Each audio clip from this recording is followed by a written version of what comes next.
She spent her last $1.75 on a stranger's bus fare. Little did this struggling waitress know that those coins would completely transform her life. The man she helped wasn't just another passenger.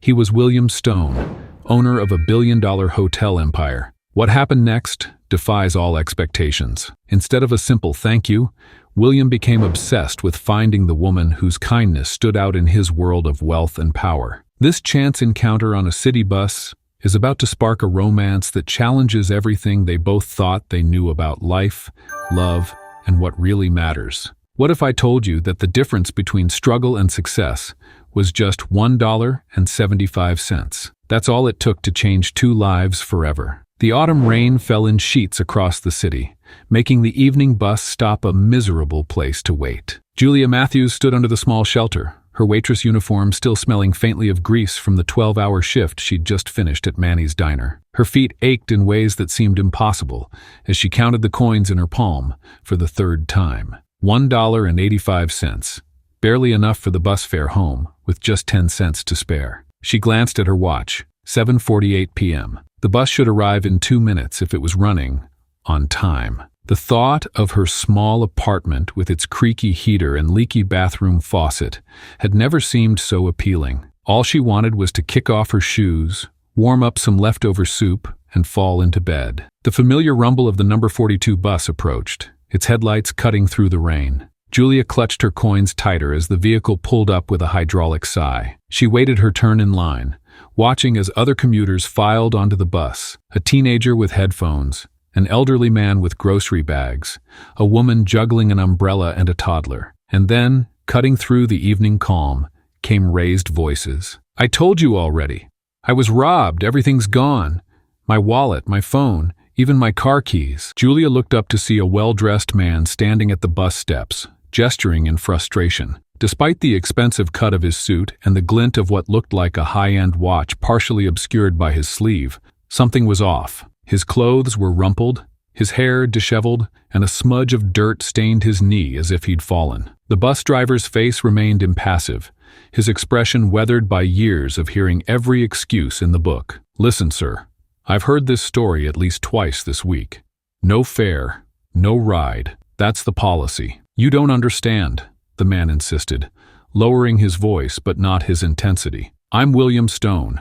I can pay you double tomorrow if you just—" "Double of zero is still zero." The driver cut him off with practiced indifference. "Either pay the fare or step aside. There are people waiting." Julia watched as the man, William, ran a hand through his rain-dampened hair, desperation flickering across his face. Despite his expensive clothing, there was something genuinely distressed in his eyes that didn't match the typical entitled attitude she encountered daily from wealthy customers at the diner. "Please, I need to get to Westbrook Heights. It's important." William tried again, his voice cracking slightly. "No money, no ride," the driver repeated firmly, hand hovering over the door control. "I've got a schedule to keep." The other passengers shifted impatiently behind William, muttering about the delay. Julia knew that feeling all too well, the humiliation of being the person holding everything up, of being seen as a problem rather than a person. Something stirred in her chest as she watched this clearly well-to-do man experience what many people in her neighborhood lived with daily, the powerlessness that comes when systems and rules don't bend,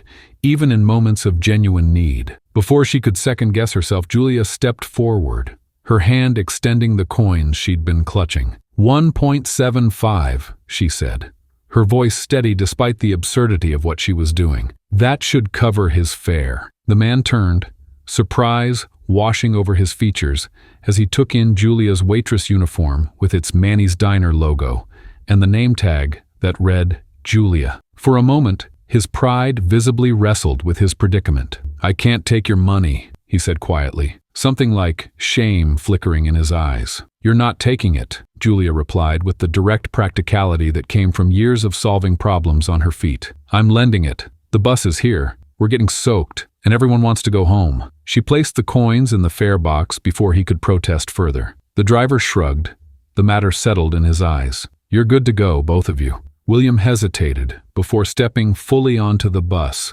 turning back to Julia with a look of bewildered gratitude. "Thank you.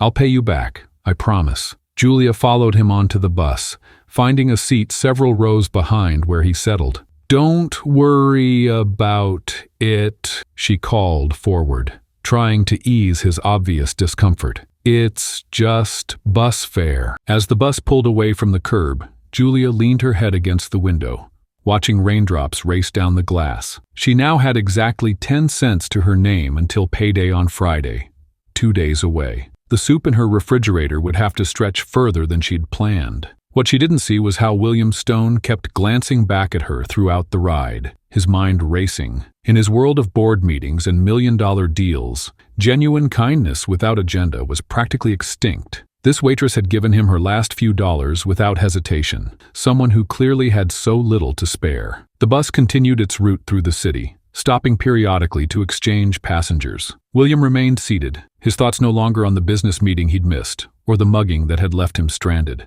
Instead, he found himself wondering about Julia, what her life was like, what dreams she might have. What kind of person gives away their last coins to help a stranger? As Julia's stop approached, she pulled the cord and stood, gathering her bag. William watched her move toward the exit, suddenly desperate to say something more meaningful than his earlier stammered thanks. But the words wouldn't come, and before he could decide what to do, she had stepped off into the night, the doors closing behind her. The bus pulled away, but William's gaze remained fixed on the spot where she had disappeared. In that moment, something shifted inside him, a realization that in all his years of accumulating wealth and status, he'd never felt the richness of spirit that this waitress had shown with such simple ease. He made a decision then, as the bus continued into neighborhoods far more affluent than where Julia had exited. He would find her again.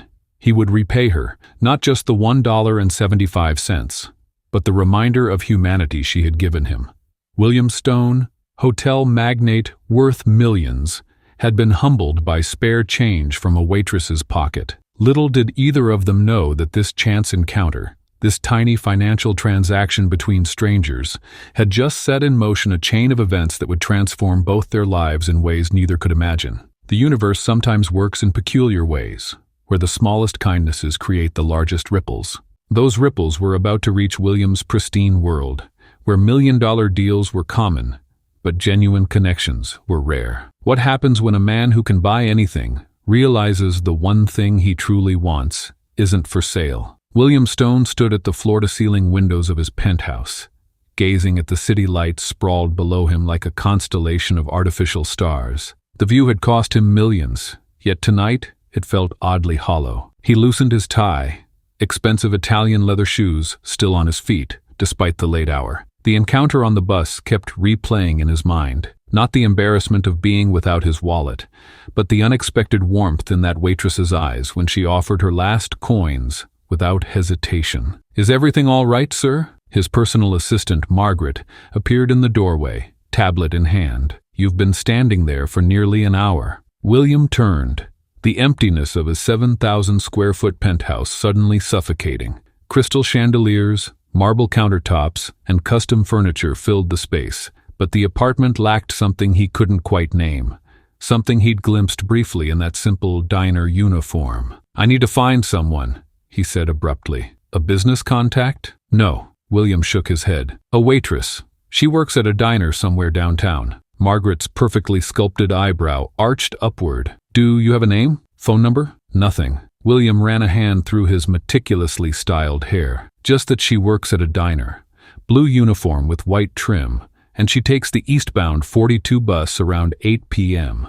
Margaret's skeptical expression said everything. Why would William Stone, CEO of Stone Hotels International, obsess over locating a nameless waitress? It made no sense. Even to William himself, the compulsion felt foreign, yet undeniable. The next morning, William called his longtime doorman, Frank, who had worked at his building for over 20 years and knew the city like the back of his hand. "A diner waitress, sir?"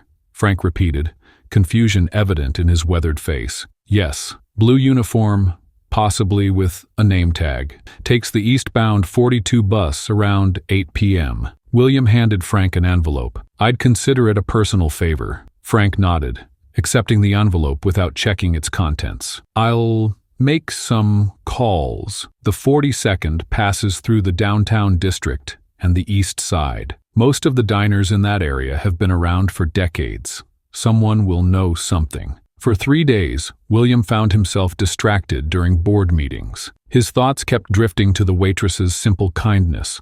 No expectations, no angles, just human decency. In his world of corporate acquisition and luxury hotels, such authenticity was as rare as an honest compliment. On the 4th day, Frank appeared at William's door with a satisfied smile. Manny's Diner on 7th Street. It's been there since 1962. Blue uniforms with white trim, and it's 2 blocks from the eastbound 42 stop. William felt a surge of both excitement and trepidation. What makes you sure it's the right place? The waitress who matched your description.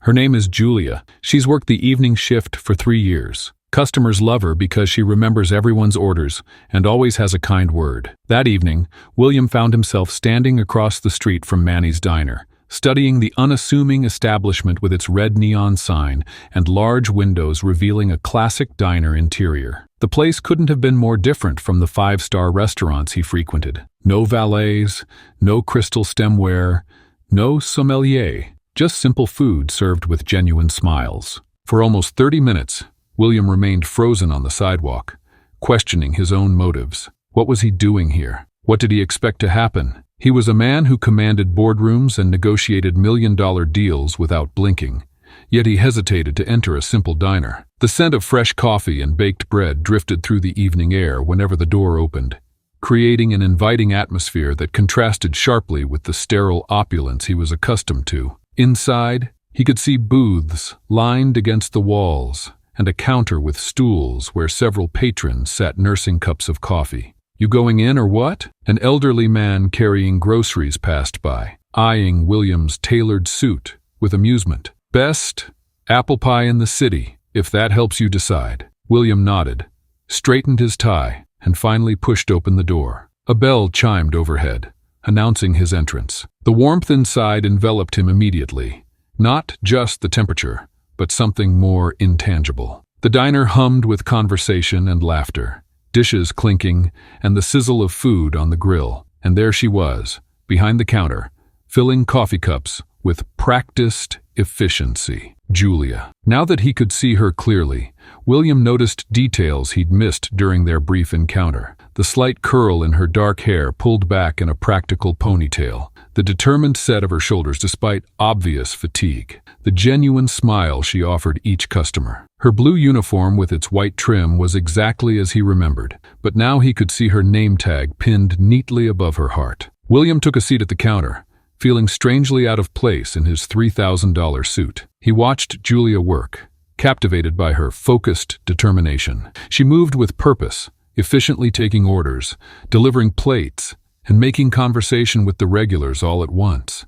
"Coffee?" A waitress who wasn't Julia approached him. "Yes, thank you," William replied, his eyes still following Julia as she delivered a plate of pancakes to an elderly couple in the corner booth. When Julia finally turned toward him, time seemed to slow. Recognition flickered across her face, confusion, then surprise. Their eyes locked across the diner, creating a moment of connection that felt inexplicably significant. "It's you," she said, approaching him with coffee pot in hand. "Bus fare guy." William felt an unexpected flutter in his chest. "Yes, I wanted to thank you properly. For $1.75? Julia laughed, the sound genuine and unrestrained in a way William rarely encountered in his social circles. "Trust me, I've been in tight spots before. We all need help sometimes." Still it was. William searched for the right word. Meaningful. Julia studied him with curious eyes, taking in his expensive suit and carefully controlled demeanor. "Well, you found me? I'm Julia." She gestured to her name tag. "Though I guess you already figured that out." "William?" he offered, extending his hand. She wiped her palm on her apron before shaking it. Her hand was warm, her grip firm despite her smaller size. "So, William, what brings a guy like you to Manny's? Something tells me this isn't your usual scene." The question was innocent enough, but it struck at the heart of William's confusion about his own actions. He'd gone to extraordinary lengths to find this woman, and now that he was face to face with her, he wasn't entirely sure why. All he knew was that when she'd helped him, a stranger, without hesitation, something had shifted inside him.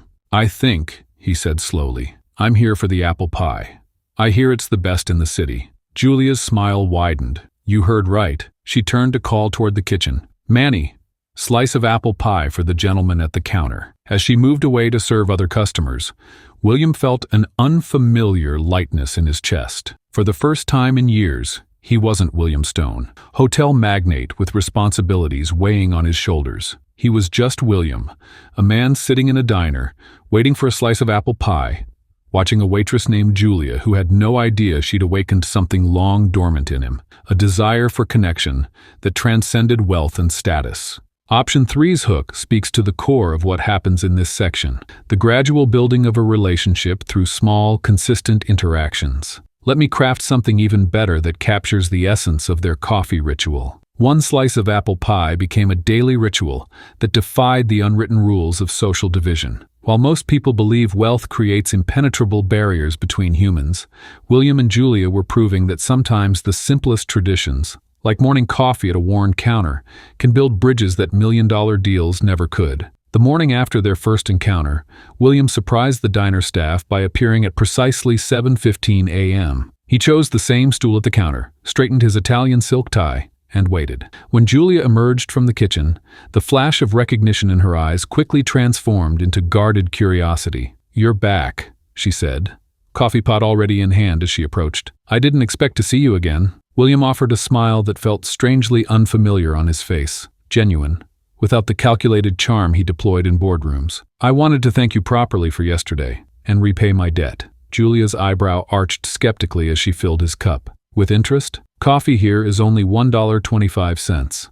"Then I suppose I'll have to keep coming back until we're even," William replied, surprising himself with how much he meant it. That first morning stretched into 20 minutes of cautious conversation, Julia throwing questions between serving other customers, William savoring each brief exchange more than the premium coffee. By the third morning, she had memorized how he took his coffee, black with a single sugar, and by the fifth, she was setting it down before he even asked. The diner became a sanctuary, where William found himself sharing fragments of thought he'd never voiced aloud. The simplicity of their interactions stripped away the pretense that characterized his usual conversations. "Why do you keep coming here?" Julia finally asked on his 7th consecutive visit. "There must be fancier places that serve better coffee near your office." William considered his answer carefully. "Those places don't have—" He paused, almost saying "you," before catching himself. Conversations that matter. Julia's uniform may have been frayed at the edges, but her wit was razor-sharp. She never hesitated to challenge his perspectives, especially when he inadvertently revealed his privileged worldview. Their discussions ranged from neighborhood politics to Julia's passionate defense of small businesses against corporate takeovers, conversations that often left William reconsidering positions he'd held his entire adult life. "You know what I've noticed about you?" Julia said one morning while refilling his cup. "You listen like someone who's never had to be quiet before." William laughed, surprisingly unbothered by her observation. "And you speak like someone who's never wasted a word." As weeks passed, their morning ritual expanded beyond coffee. William discovered Julia's talent for baking when she brought out a fresh batch of scones one morning. "Try this," she said, placing one on a small plate beside his coffee. "I'm experimenting with a new recipe." The buttery pastry melted in his mouth, carrying hints of orange and cranberry that balanced perfectly. "This is exceptional," he said with genuine surprise. "Where did you learn to bake like this?" Something in Julia's expression shifted, a momentary glimpse behind her professional demeanor. "My grandmother. She taught me everything in her kitchen after school. Before she passed, she made me promise I'd open my own bakery someday." "Will you?" William asked, suddenly invested in her answer. Julia shrugged, the practical weight of reality settling on her shoulders. "Dreams are expensive. For now, I experiment in my apartment kitchen at 5 a.m., before my shift starts." William nodded, filing away this piece of her story like a precious artifact. In his world, dreams were simply items on acquisition lists, properties to purchase, companies to take over. Julia's dream, by contrast, wasn't about empire building but creating something meaningful with her own hands. As their morning meetings continued, the diner's other regulars began to notice. Truck drivers and office workers who'd been coming to Manny's for years watched with amused interest as the man in tailored suits became part of their morning landscape. Some even nodded to William now, a silent acknowledgement of his persistence, earning him a place in their community.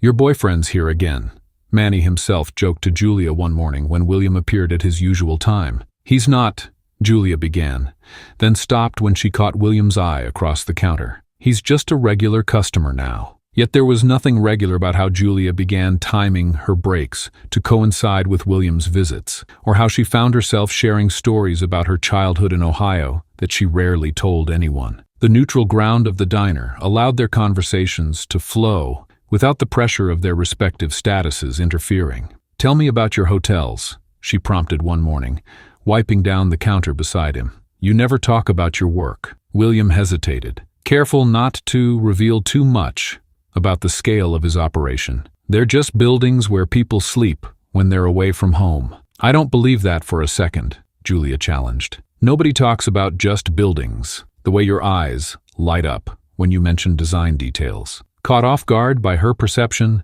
William found himself describing his vision for spaces that combined luxury with true comfort. "A hotel should feel like a dream version of home," he explained. "Familiar enough to feel safe, but special enough to feel transformative." Julia listened thoughtfully. "That's actually beautiful. Most rich guys I've met just want to own things. You sound like you want to create experiences." Her observation struck him deeply. In boardrooms, his sensitivity to design was often dismissed as an expensive indulgence by shareholders focused solely on profit margins. Here, in this modest diner, Julia had identified the core purpose that drove him, something his own executive team had never fully grasped. The morning ritual became something William arranged his entire schedule around. Board meetings were shifted, conference calls rescheduled, all to protect those 20 minutes at Manny's counter. For a man who had commanded others' time his entire adult life, he now found himself counting hours until he could sit on a vinyl stool that squeaked when he shifted his weight. What puzzled William most was how completely these brief conversations satisfied something in him that lavish business dinners and social events never had. The diner became a place where his name carried no weight beyond what Julia chose to give it, where his worth was measured in the quality of his conversation rather than the balance of his accounts. For Julia, William's daily appearances gradually shifted from curiosity to anticipated highlight. She caught herself smiling when the bell above the door announced his arrival, though she masked it quickly behind professional efficiency. Their conversations provided glimpses into a world she'd only seen from a distance, yet William never made her feel as though her own experiences were less valuable. "You work harder than anyone I know," he told her one morning, after watching her seamlessly manage the breakfast rush. "And you make it look effortless." Julia snorted, blowing a strand of hair from her forehead. "Trust me, nothing about double shifts is effortless." "That's not what I meant," William clarified. "You have a gift for making people feel seen. Every customer who leaves here walks out standing a little taller than when they came in." The compliment caught her off guard, warmth creeping up her neck as she busied herself with reorganizing sugar packets. "It's just good business. Happy customers tip better." But they both knew it was more than that. In a city where most interactions remained transactional, their morning conversations had become something neither could easily define. Not quite friendship, but something equally valuable in its authenticity. Option 2's hook resonates deeply with the heart of this section. When different worlds collide, the illusion of equality can shatter in an instant. Authenticity thrives in the neutral territory of Manny's diner counter, but privilege becomes impossible to hide when the setting changes. One rainy evening, as Julia wiped down the last of the tables and checked the clock, William arrived later than his usual morning visit. Their eyes met across the diner, and something in his expression was different, less guarded, more determined. "Looks like the storm's getting worse," he said, glancing out the window at the sheets of rain pounding the sidewalk. "Can I give you a ride home tonight?" The question hung between them, innocent, yet loaded with implications. This would be the first time they'd spend time together outside the safe confines of the diner.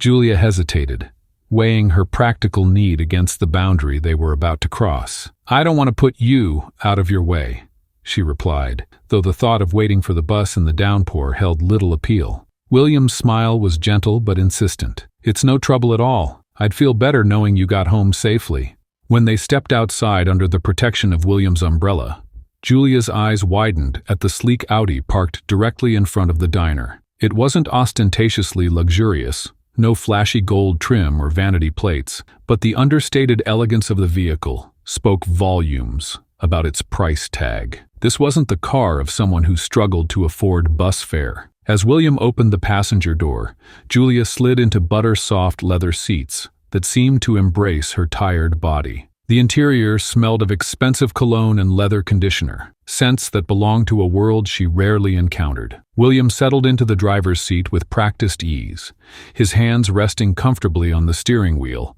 as though he'd been born to drive such a machine. "Nice car," Julia said, trying to keep her tone casual. "Do you work in the automotive industry?" William's knuckles whitened slightly on the steering wheel. "No, I'm in hospitality management. I told you about the hotels, remember?" "Right," Julia nodded, noting how vague his answer remained. "You mentioned something about that. Must be doing well to afford this car on a manager's salary." The rain created a cocoon of privacy around them, droplets racing across the windshield as William navigated through evening traffic. Julia found herself studying his profile, the way he checked his mirrors with practiced precision, how his expensive watch caught the light from passing street lamps. Small details that had been easy to miss across a diner counter now seemed glaring in this intimate space. "Where do you live?" she asked as they stopped at a red light. "Downtown," he replied, the single word hanging between them. No street name, no neighborhood specification, just another vague answer that raised more questions than it answered. Julia directed him toward her apartment building in the East Side, an older complex that had seen better days. As they drove, the neighborhoods gradually changed, from the gleaming glass and steel of the financial district to the more weathered lived-in buildings of Julia's world. She found herself wondering what William thought of this transition, if he was judging the graffiti-tagged walls and discount stores that marked her neighborhood. "You know," Julia said, breaking a moment of silence, "for someone I see almost every morning, I realize I don't know much about you." William's expression tightened almost imperceptibly. "What would you like to know? Where did you grow up? What brought you to this city?" The usual stuff people share over coffee. His answers came with careful consideration. Mentions of a childhood comfortable enough, college on the East Coast, a family business that provided opportunities. Each response technically answered her questions while revealing virtually nothing concrete. The invisible wall between them seemed to grow thicker with every evasion.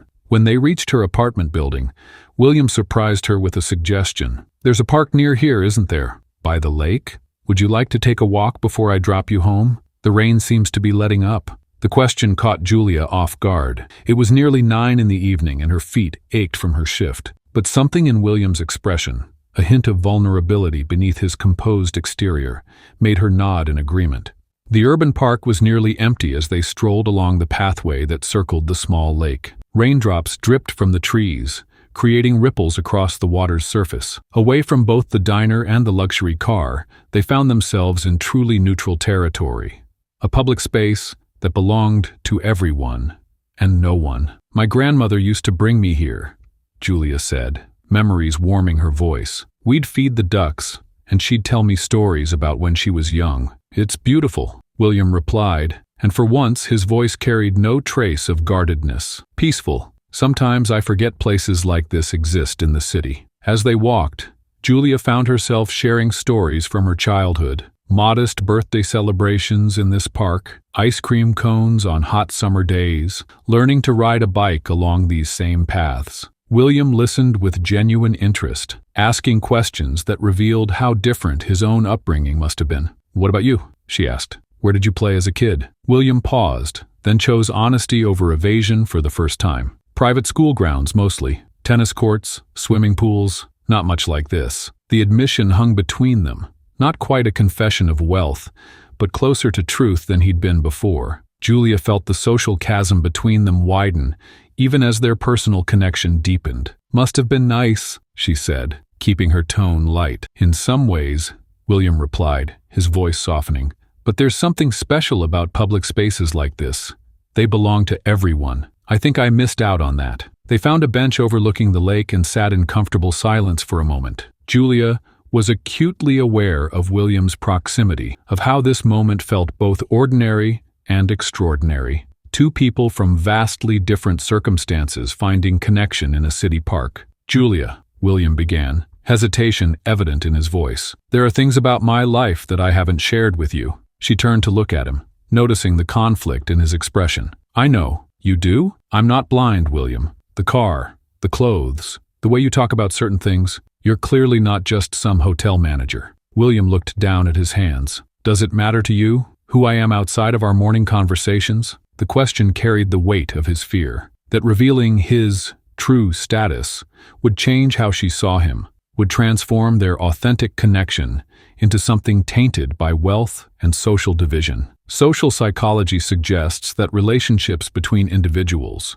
from different socioeconomic backgrounds can be complex, often influenced by perceptions of class and status. "What matters to me," Julia said carefully, "is honesty. I don't care what you do or how much money you have. But I do care if you're hiding things because you don't trust me enough to know the real you." William's eyes met hers, searching for judgment and finding none. In that moment, something shifted between them. Not a complete dissolution of the barriers, but a crack in the foundation. "I want to be just William to you," he admitted. "Not whatever ideas people attach to my name or my position." Julia's growing feelings for William, despite her suspicions about his background, highlighted the complexity of emotions involved in cross-class relationships. Her initial attraction was based on his kindness and authenticity, which contrasted with her experiences with wealthier individuals. Yet now, as rain began falling again in gentle drops, she found herself drawn to his vulnerability, to the man who feared rejection,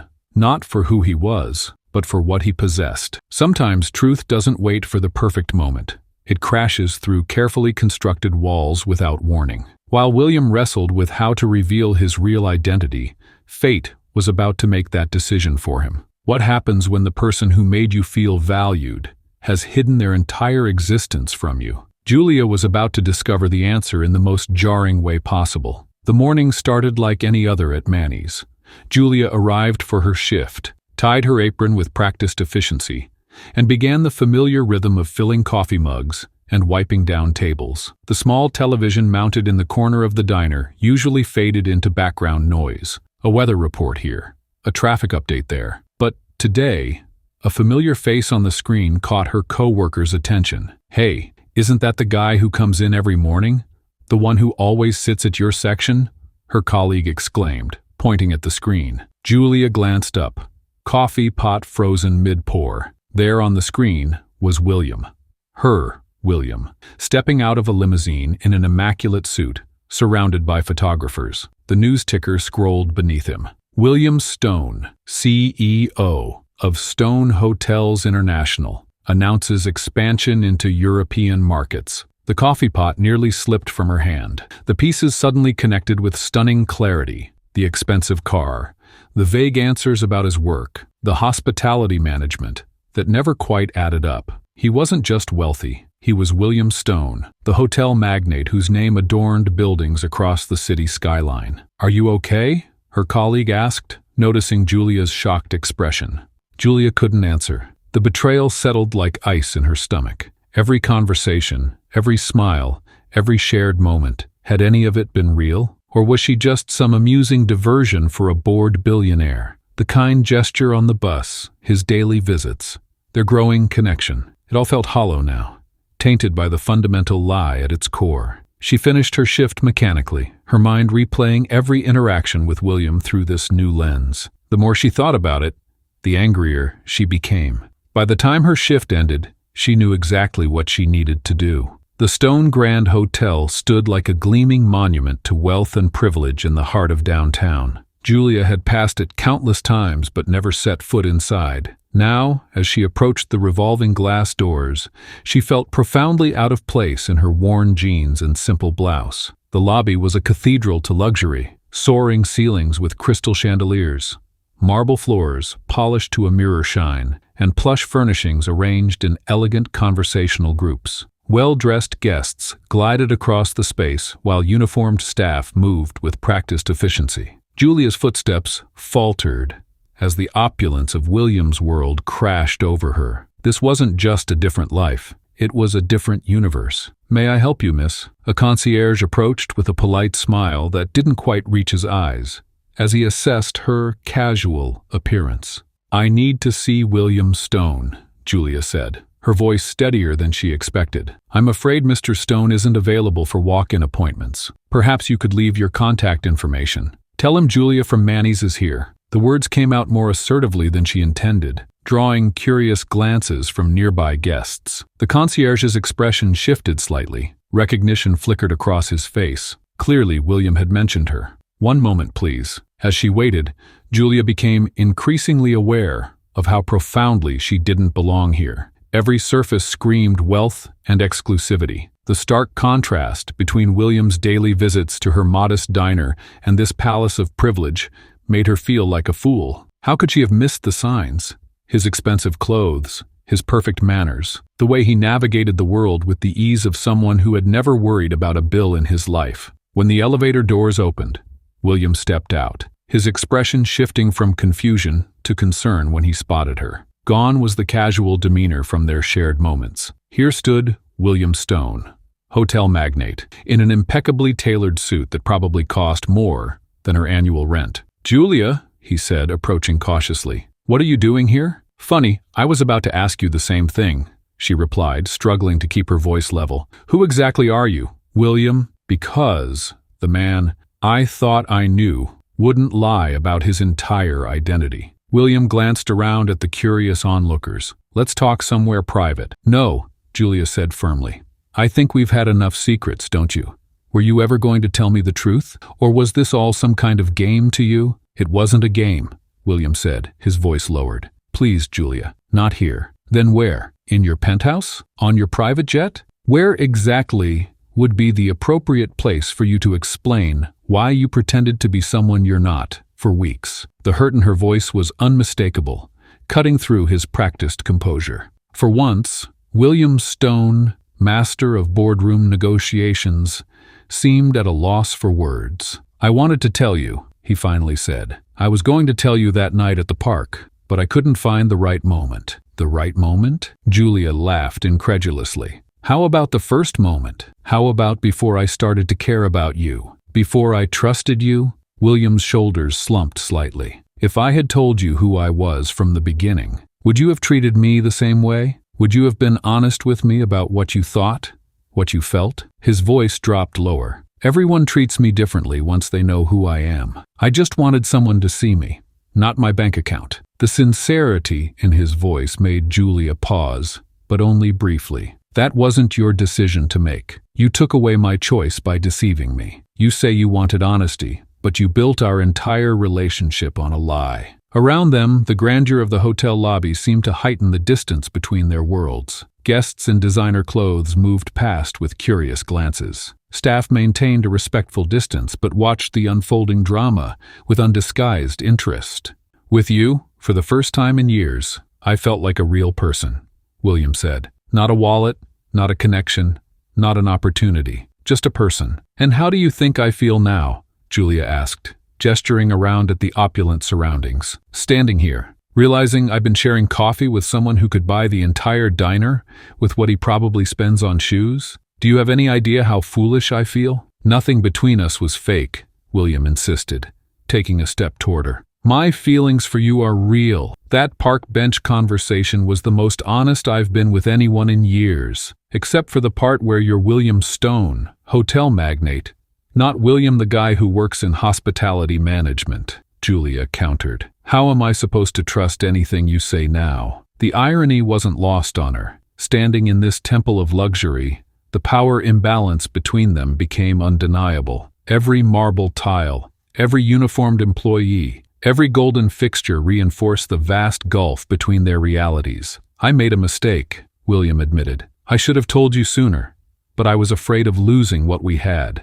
With you, I could just be myself, without the weight of expectations or obligations. Can you understand that?" Julia could see the desperation in his eyes, the genuine fear of losing their connection. But the betrayal cut too deep, and the setting only made it worse. Here, surrounded by the trappings of his wealth, She couldn't separate the lie from the man. "I thought I knew who you were," she said quietly. "But now I realize I don't know you at all, and I'm not sure I want to."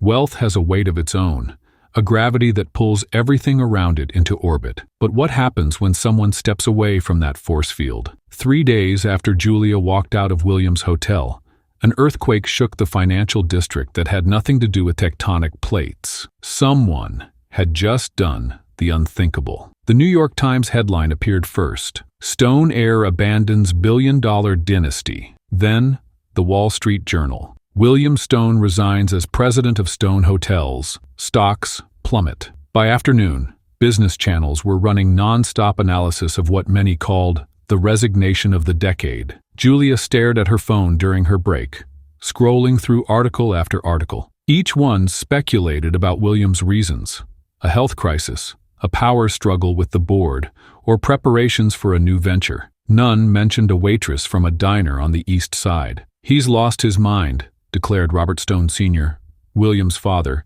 as he stormed into his son's penthouse that evening. His face was flushed with a dangerous shade of crimson that made his white hair seem even brighter. 50 years I've spent building this company. Your grandfather mortgaged everything he owned to buy our first property, and you throw it all away for what? Because of that girl?" William stood at his floor-to-ceiling windows, hands in his pockets, watching the city lights flicker to life as dusk settled. He'd been expecting this confrontation. "Her name is Julia," he said quietly, "and she's not why I left. She's why I finally saw the truth." "What truth?" his father spat. "That you'd rather destroy your birthright than honor your responsibilities? You're walking away from $500 million. William turned to face his father. "I'm walking away from being someone I don't recognize anymore. From board meetings where we discuss cutting staff benefits while approving multi-million-dollar bonuses. From acquiring properties just to say we have the biggest portfolio without caring about the communities we impact. This is business, not a charity," Robert growled. "If you want to donate to causes, we have a foundation for that." "It's not about donations," William replied. "It's about purpose. When was the last time you actually felt proud of what we built? Not just how much it's worth." His father's silence spoke volumes. "I met someone who has nothing but works harder than anyone I know. She has a dream that matters to her, not because it will make her rich, but because it will make her fulfilled." William stepped closer. "When's the last time you felt fulfilled, Dad? Not successful, fulfilled." Robert's composure cracked slightly. For just a moment, William caught a glimpse of something he rarely saw in his father: uncertainty. "You'll come to your senses," Robert finally said, heading for the door. "When you're finished with this midlife crisis, or whatever it is, your position will be waiting. The board won't hire your replacement for 3 months." After his father left, William made the call he'd been rehearsing in his head for days. "Hello?" Julia's voice was guarded, suspicious. "It's William. Please don't hang up." A pause. "I saw the news. Can we meet? Just to talk." Neutral territory. "That cafe by the lake." Another pause, longer this time. "Tomorrow, noon." The cafe was almost empty when Julia arrived. William sat at a corner table, looking different somehow, dressed in jeans and a simple button-down shirt instead of his usual tailored suit. His hair was slightly tousled by the lake breeze coming through the open windows. Julia slid into the chair across from him, her expression carefully neutral. "So, you quit your job." "I resigned as president," William confirmed. "It's been interesting." "Is this some kind of stunt?" she asked bluntly. "Because if you think grand gestures impress me, this isn't about impressing you," William interrupted. "It's about finally being honest with myself. I've been trapped in a life I never chose." "Most people would kill for that trap," Julia replied, but her tone had softened slightly. "I know," William nodded. "I've had every privilege imaginable, but the Stone Hotel's empire was never my dream. It was my father's, and his father's before him. I was just the next in line." "So, what is your dream?" Julia asked, genuine curiosity breaking through her reserve. William's eyes lit up. "I want to create something meaningful, something authentic." He pulled out a folder and opened it on the table. "I've been thinking about this for months, even before I met you." Julia leaned forward despite herself. Inside were sketches of a boutique hotel. Nothing like the towering glass and steel monuments that bore the Stone name across the city. "I bought property on the coast," William continued. an old Victorian mansion that was going to be demolished. My plan was to restore it, create something intimate and unique, a place with character, where guests feel like they're coming home, not just checking into another generic luxury hotel. Julia studied the sketches. "It's beautiful," she admitted, but something was missing. William flipped to another page. "The property has this amazing space that would be perfect for a cafe or restaurant, but I couldn't figure out what would make it special, what would give it heart." He looked up at her. "And then I met someone who puts her heart into everything she creates. Someone whose pastries made me feel more welcome than any five-star hotel ever has." Julia froze. "What are you saying?" "I'm saying I want to help you open your bakery, Julia. Not as a charity or grand gesture, but as a business partnership. Your talent and passion combined with the space and resources I can provide. You want me to work for you?" Her eyes narrowed. "No." William shook his head emphatically. "I want us to work together. Equal partners. Your bakery, connected to my hotel. Two separate businesses that complement each other. You'd have complete, creative control over your space, your menu, everything. I'm just providing the opportunity." Julia sat back, processing his words. "Why would you do this?" "Because I believe in you," William said simply. "And because finding something real, something that matters, is worth more than all the hotels in my family's portfolio." The skepticism in Julia's eyes battled with something else.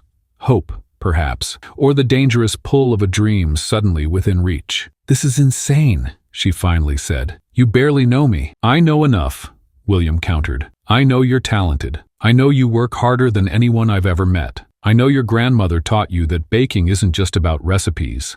It's about creating memories. And I know that you deserve the chance to make your dream real." Julia looked away, staring out at the lake where families were feeding ducks, just as she once did with her grandmother. The possibility dancing before her was almost too bright to look at directly. "You walked away from everything," she said softly. "Your family's company, your inheritance." "I walked towards something better," William corrected. "The chance to build something I actually believe in, something authentic." When Julia finally looked back at him, there was a new resolve in her eyes. "If, and that's a big if, I were to consider this, I'd need to see everything. The property, the financials, the legal structure. I won't be anyone's charity case." William smiled, for the first time since she'd arrived. "I wouldn't expect anything less. And I'd need time to think about it," she added firmly. "Take all the time you need," William said. "The property isn't going anywhere." As they left the cafe, walking along the lakeshore path,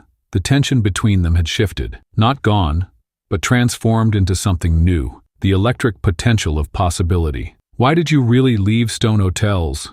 Julia asked suddenly, stopping to face him. William considered the question carefully before answering. "Because I realized I was becoming someone I didn't like, someone who valued power and status over authenticity and connection." He met her gaze directly. "You helped me see that. The truth has a way of weathering storms that even the strongest buildings cannot." 6 weeks after their lakeside conversation, Julia found herself standing on the creaking porch of a once grand Victorian mansion, salt air filling her lungs and doubt filling her mind. The weathered facade before her seemed to mirror their relationship, beautiful in its potential, damaged by deceit, but perhaps worth saving with enough care and patience. "What do you think?"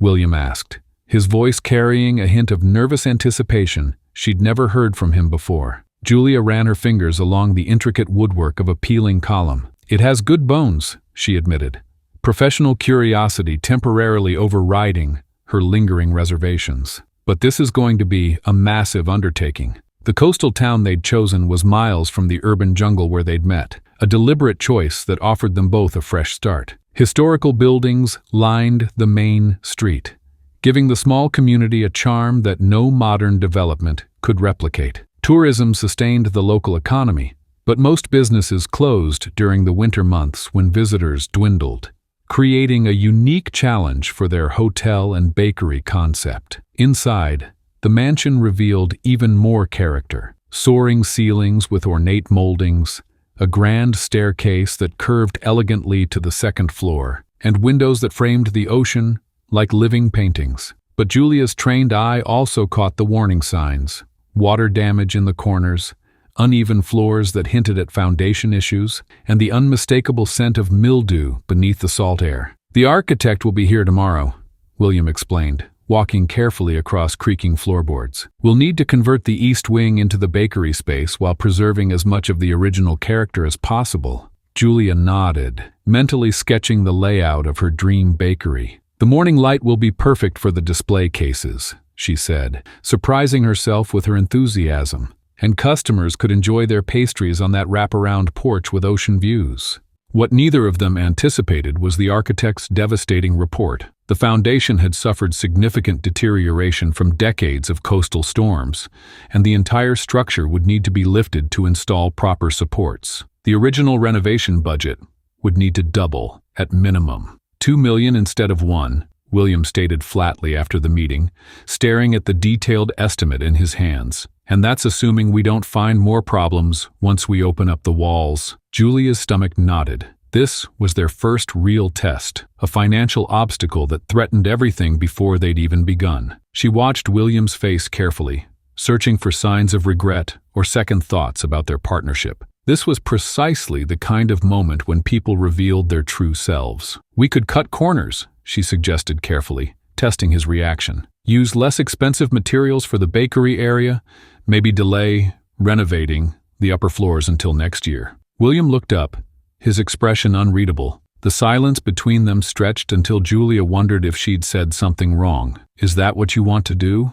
He finally asked. Compromise on quality to meet an arbitrary timeline. Julia straightened her shoulders. No, she answered firmly. I'd rather delay the opening than serve something I'm not proud of. But I need to know if you're still committed to this vision, even at twice the price tag. His relief was visible. I was worried you'd suggest cutting corners. This property deserves to be restored properly, and your bakery deserves the best equipment and space we can provide. The timeline isn't as important as doing it right. They stood together in what would eventually become the lobby, sunlight streaming through dirty windows and highlighting the dust motes dancing between them. In that moment, something shifted in their dynamic. This wasn't just William's project that Julia was joining, it was becoming truly theirs. The renovation work began the following week, with local contractors stripping the building down to its framework. Julia surprised William with her practical knowledge of construction, gained from years of watching renovation shows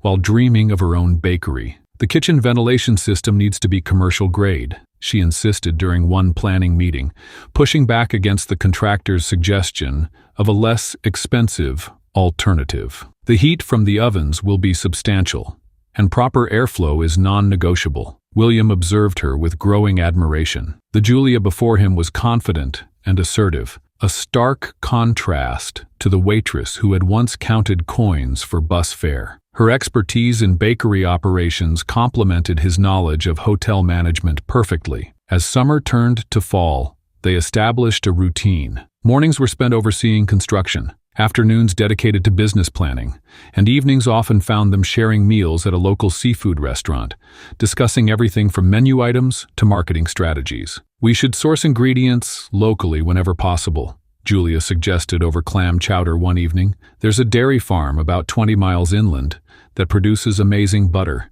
and I've been talking with a beekeeper who could supply us with honey. William nodded, making notes on his tablet. That aligns perfectly with the sustainability focus for the hotel side. We could feature the local producers in our marketing materials, maybe even host a farmers market on the grounds during summer months.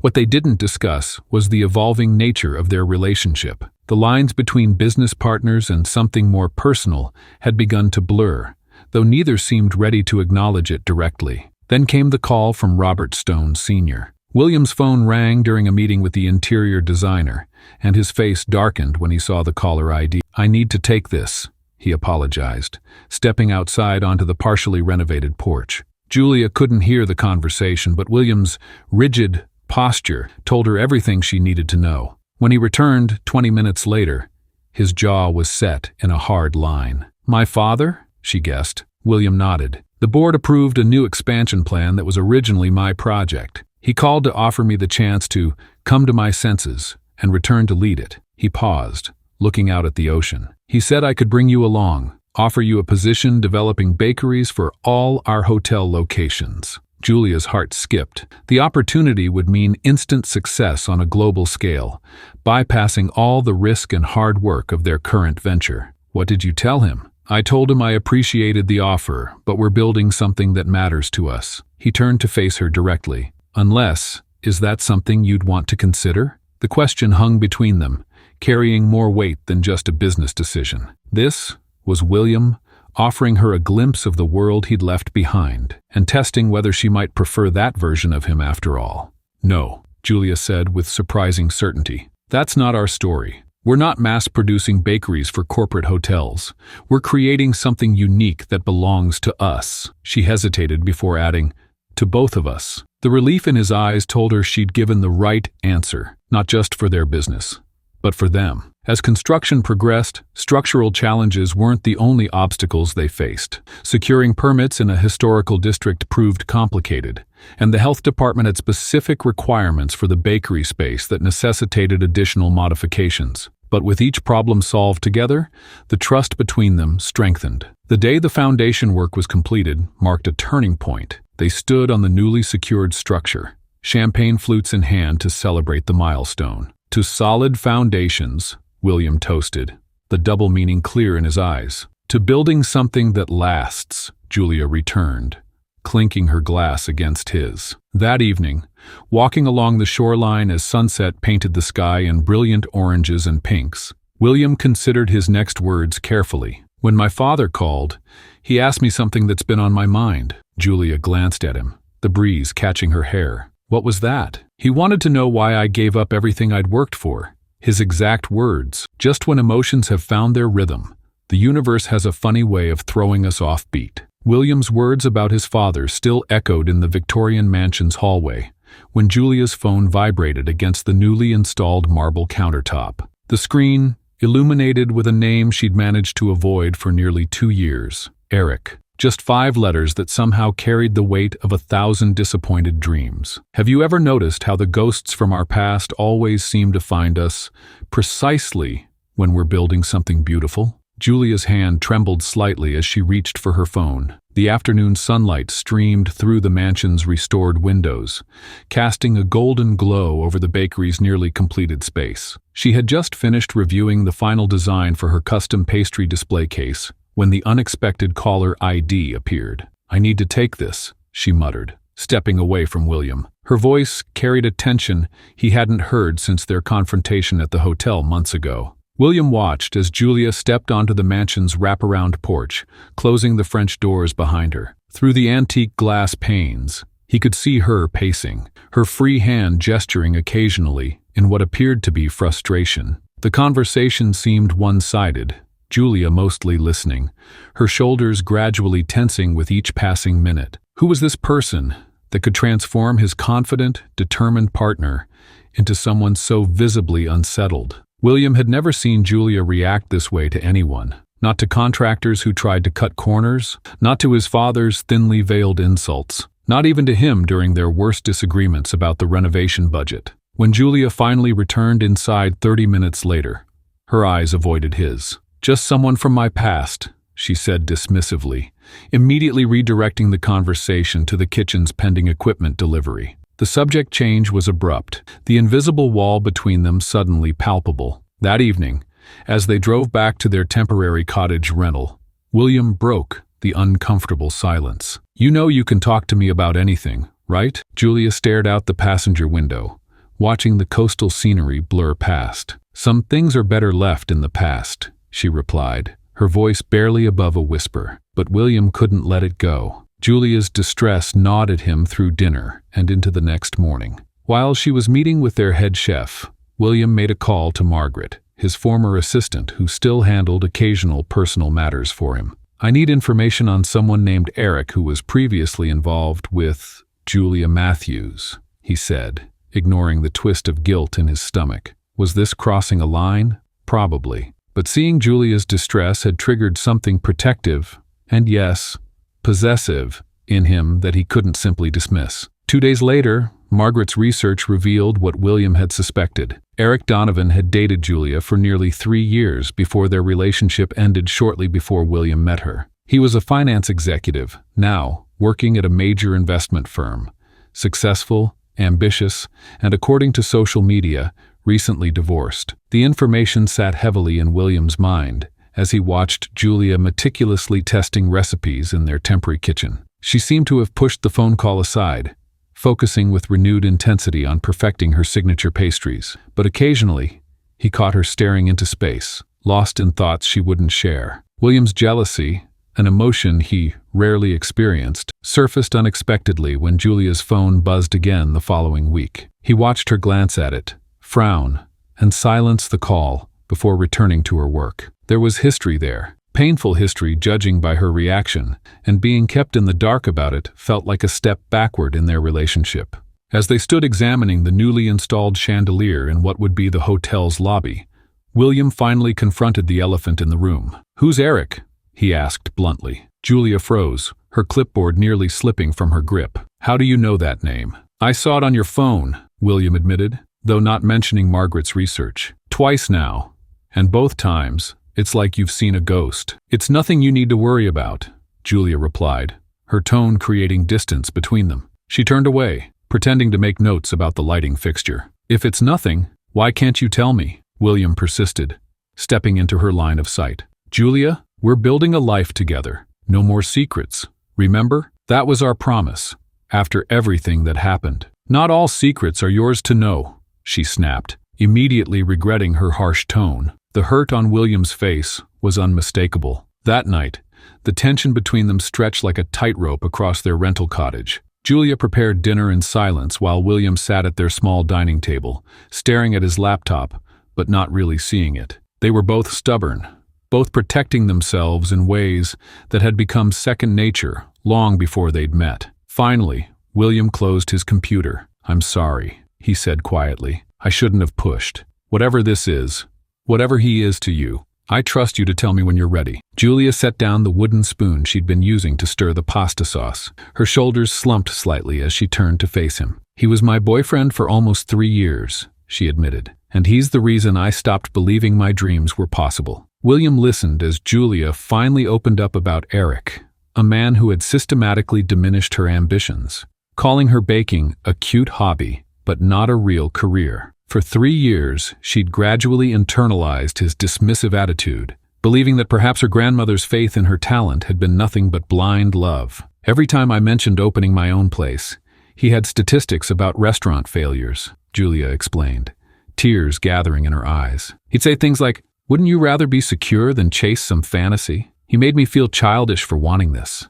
William's jaw tightened. "And now he's calling because he's getting remarried," Julia said with a humorless laugh. "And he wanted to make amends as part of his therapy. He said he regrets not supporting my dreams and wanted to see if I ever opened that bakery." She shook her head. 3 years of telling me I wasn't good enough. And now he wants absolution through a phone call." William reached across the table, taking her hand. "What did you tell him?" "I told him I'd call him back," Julia admitted. "I didn't know what to say. Part of me wanted to invite him to our grand opening, to show him how wrong he was. Another part never wants to see him again." "Why didn't you tell me about him before?" William asked gently. Julia's eyes met his. "Because I was afraid," she admitted. "Afraid that talking about him would give him power again. Afraid you'd think less of me for staying with someone who made me feel so small. And maybe," she hesitated, "afraid that deep down you might agree with him." This confession struck William like a physical blow. "Julia,"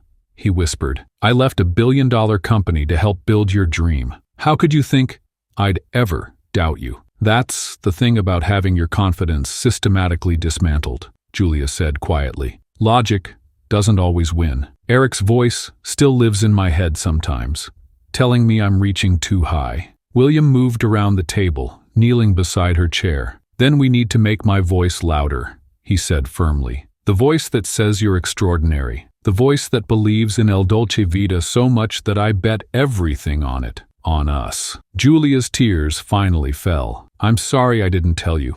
When he called, all those old insecurities just came rushing back." "Should I be worried?"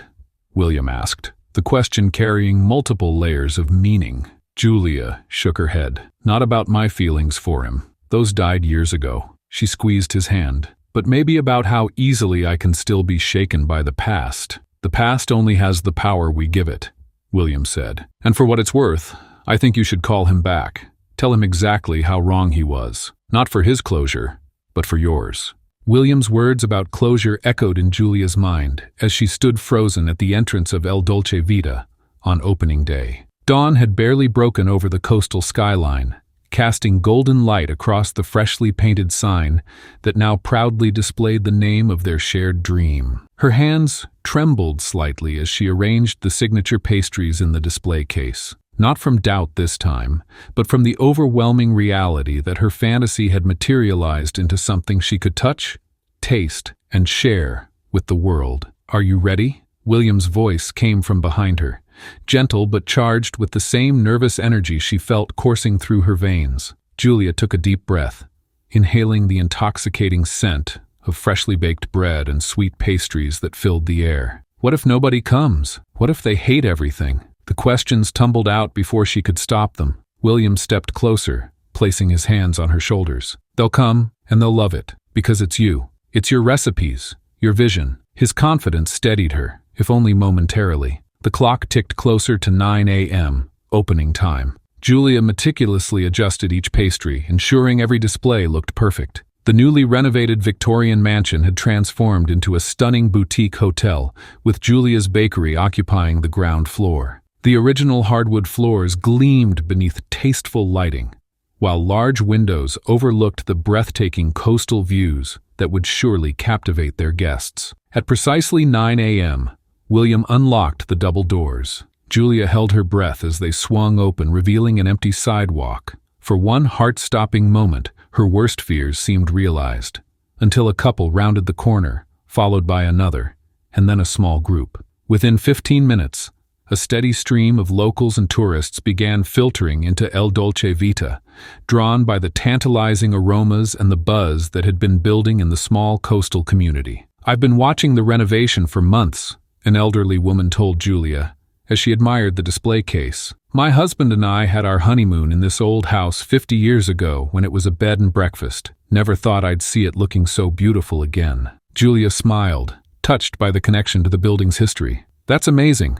Please, the first pastry is on the house, for sentimental reasons." The woman selected a delicate almond croissant, taking a bite right there at the counter. Her eyes widened. "Oh my, this is extraordinary. Frank, you must try this," she called to her husband. Across the room, William chatted with a group of tourists who had decided to extend their stay after discovering the newly opened boutique hotel. He moved effortlessly between conversations, ensuring everyone felt welcomed, but his eyes frequently found Julia's across the busy space, exchanging quick glances that conveyed more than words could. By mid-morning, the bakery was filled with customers sampling Julia's creations, her grandmother's chocolate babka recipe that had been perfected over countless early mornings, the lemon tarts that balanced sweetness and acidity with precision, and the signature second chance cookies that she'd invented during those dark days after confronting William at his hotel. "These are the best pastries I've had since Paris," a woman in a sun hat declared loudly, capturing the attention of everyone nearby. "And trust me, I've had a lot of pastries." Each compliment boosted Julia's confidence. For so long she'd heard voices, especially Eric's, telling her that her dream was impossible, impractical, destined to fail. Now, strangers were validating what William had seen all along, her undeniable talent. A food blogger took pictures of every creation, asking detailed questions about ingredients and techniques. "This place is going to explode on social media," she promised. The combination of these pastries and this setting, pure magic. Throughout the day, William managed the hotel operations while Julia oversaw the bakery, but they operated as a seamless unit, stepping in to help each other whenever needed. They had developed an unspoken language during the months of renovation, a glance that said, "I need backup," or a subtle nod that meant, "I've got this." By late afternoon, they had served over 200 customers. The display cases needed constant refilling, and Julia was thankful she'd prepared extra batches of everything. The success exceeded even their most optimistic projections. As sunset approached, the crowd finally began to thin. The last hotel guests checked in, and the final bakery customers departed with boxes of treats for later. When the doors finally closed at 7 p.m., Julia collapsed onto a chair, exhilaration and exhaustion, battling for dominance. "Come with me," William said, extending his hand. "I have something to show you." He led her through the hotel and out onto the terrace that overlooked the ocean. A small table had been set with candles, 2 glasses of champagne, and a plate containing one of each of Julia's pastries. "When did you have time to do this?" she asked, genuinely surprised. "I asked the staff to set it up during the last rush." William pulled out her chair. "I thought we deserved a moment to celebrate properly." As they sat facing the ocean, the setting sun painted the sky in magnificent oranges and pinks. The gentle sound of waves breaking against the shore provided a soothing soundtrack to their private celebration. "Did you see their faces?" Julia asked, still processing the day's events. "When they tasted the pastries?" William smiled. "I did, but I was watching your face more, seeing you finally receive the recognition you deserve." Julia took a sip of champagne, feeling the bubbles dance on her tongue. "I kept thinking about what you said about closure. Today felt like closure in a way, proving to myself that I wasn't crazy to want this." "You never needed to prove anything," William replied softly. "But I'm glad you got to see yourself through their eyes today." He reached beneath the table and produced a bouquet of roses and lilies, their fragrance mingling with the salt air. "These are for you, for making a dream come true. Mine as much as yours." Julia accepted the flowers, burying her face in them to hide the sudden tears in her eyes. The symbolic gesture touched her deeply. Roses for the passion they'd poured into their venture, lilies for the pure joy of creation they'd discovered together. "Thank you," she whispered, looking up to find William closer than before. "No," he said, his voice barely audible above the sound of the waves. "Thank you for paying my bus fare that night." The simplicity of his statement, connecting their extraordinary present to that ordinary moment months ago, moved something profound within Julia. When William leaned forward, she met him halfway, their lips finding each other in a kiss that felt like both an arrival and a beginning. The kiss deepened, carrying with it all the unspoken emotions they'd navigated together. Julia's initial distrust, William's fear of rejection, their shared vulnerability, and ultimately, their mutual courage to build something authentic together. When they finally pulled apart, the first stars had appeared in the darkening sky. William rested his forehead against hers, both of them breathing in the moment.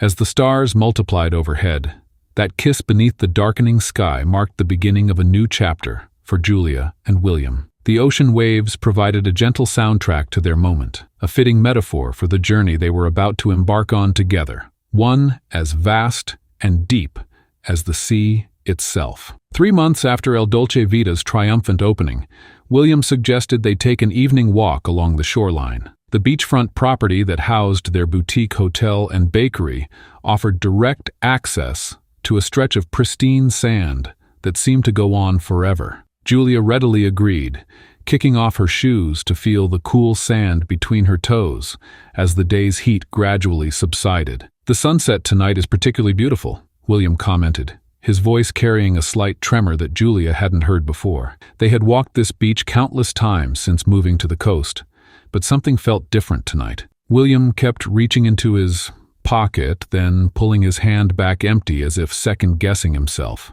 "Is everything all right?" Julia asked, noticing how he kept glancing at her and then quickly looking away. "You've seemed on edge all day." "Everything's perfect," William assured her, though his fingers drummed nervously against his thigh. "I've just been thinking about everything that's happened since that night on the bus." Julia smiled at the memory that now seemed so distant. Who would have thought that being broke would lead to all of this? William stopped walking and turned to face her, taking both her hands in his. "That's exactly it, Julia. I had everything money could buy back then, but I was completely lost. When you helped me that night, you didn't just pay my bus fare. You showed me what really matters." The waves crashed gently nearby, creating a rhythm that matched the beating of Julia's heart, as William continued to speak words that flowed from somewhere deep within him.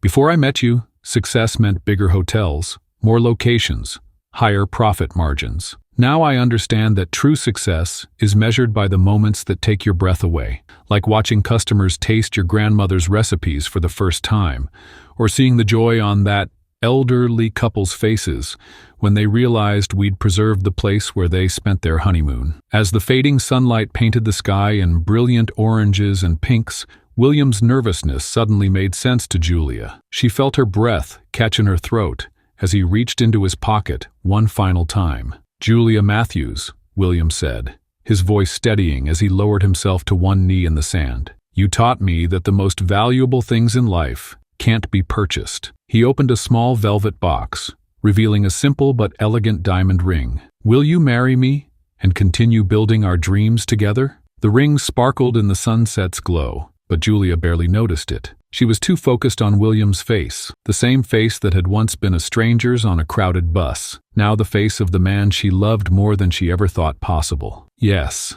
she whispered, tears streaming down her cheeks. "Yes, William." As he slipped the ring onto her finger, applause erupted from the hotel terrace. They turned to see their staff and several regular customers watching from above, champagne glasses raised in celebration. What Julia and William had thought was a private moment had been witnessed by the community they'd built together, people who had come to know and love their story. "I hope you don't mind the audience," William said with a grin. "They've been in on the secret all day." Julia laughed through her tears. "That explains why Meredith kept giving me those strange looks in the kitchen this morning." In the weeks that followed, Julia and William planned a wedding that reflected who they truly were, not the billionaire hotel magnate or the struggling waitress they had once been, but the partners who had found purpose in creating something meaningful together. When their wedding day arrived 3 months later, the ceremony took place at sunset on the same stretch of beach where William had proposed. The ocean that had witnessed their first kiss and their engagement now bore silent witness to their vows. The natural beauty of the coastline provided the perfect backdrop for this pivotal moment, the merging of their lives mirroring the meeting of land and sea. Julia wore a simple white dress that caught the breeze as she walked barefoot across the sand. William waited for her beneath an archway, adorned with flowers from their hotel gardens, his eyes never leaving hers as she approached. "When we first met," Julia began her vows, "I thought I was helping a stranger in need. I never imagined that stranger would become my business partner, my best friend, and now my husband." William smiled, tears glistening in his eyes. "I spent years chasing success in high-rise buildings and boardrooms, but I found it on a city bus with a woman who gave her last dollar to someone she'd never met." He took her hands in his. "That moment changed everything for me. It showed me that true wealth isn't measured in dollars, but in the courage to follow your heart." As they exchanged rings, symbols of their commitment to journey together through life's ups and downs, the significance of the moment wasn't lost on anyone present. This wasn't just a wedding. It was the culmination of a journey that had transformed both their lives in ways neither could have predicted. Their reception took place on the hotel grounds, with tables set up on the lawn overlooking the ocean. Julia's pastries took center stage at the dessert table, including her grandmother's chocolate babka that had become the bakery's signature offering. The celebration was elegant, without being extravagant, meaningful, without being materialistic, a perfect reflection of the values they now shared. Throughout the evening, Julia and William moved among their guests, thanking them for being part of their story. There were hotel staff who had witnessed their partnership from the beginning, customers who had become friends, and even a few faces from their past lives in the city. As the night grew deeper and stars appeared over the ocean, William pulled Julia aside for a moment, alone on the terrace. "Are you happy?" he asked, wrapping his arms around her waist. Julia leaned back against him, looking out at the moonlight reflecting off the water. "Happier than I ever thought possible," she answered truthfully. "You know what I was thinking about during the ceremony?" "What's that?" "That night on the bus. I remember counting my coins and thinking those few dollars would barely get me through until payday. I never could have imagined they would actually lead me to everything I've ever wanted." William turned her to face him. "That's the beautiful paradox of it all. You gave away what little you had, and somehow it multiplied into this." He gestured toward their hotel, their home, their future. The emotional significance of their journey wasn't just about the romantic aspect of their relationship, but about the personal transformations they had both undergone. William had walked away from a fortune to find fulfillment. Julia had overcome her doubts to pursue her dreams. Together, they had created something that honored both their pasts while building toward their future. As they rejoined their guests, Julia caught a glimpse of her wedding ring catching the light. It represented not just their commitment to each other, but a reminder of how the smallest actions, like helping a stranger on a bus, can set in motion changes that echo throughout a lifetime. As Julia and William sealed their love by the ocean's edge, their journey gives us all a powerful reminder. The transformative power of kindness doesn't just benefit the recipient, it creates ripples that return to enrich the giver's life as well. Psychological research confirms this beautiful truth. Helping others activates our brain's reward centers, creating genuine happiness that material wealth simply cannot match. Their story perfectly embodies the ancient wisdom that no act of kindness, no matter how small, is ever wasted. Those spare coins that Julia shared represented far more than monetary value. They were the seeds of connection in a world that often prioritizes status over substance. In the end, William discovered what truly made him wealthy wasn't his hotel empire, but the authentic bond he formed with Julia. Their love story stands as living proof that when we extend ourselves to others without expectation, we open doorways to possibilities we never could have imagined. The next time you face the choice between self-preservation and generosity, remember Julia and William. Your small act of kindness might just be the beginning of your own extraordinary journey.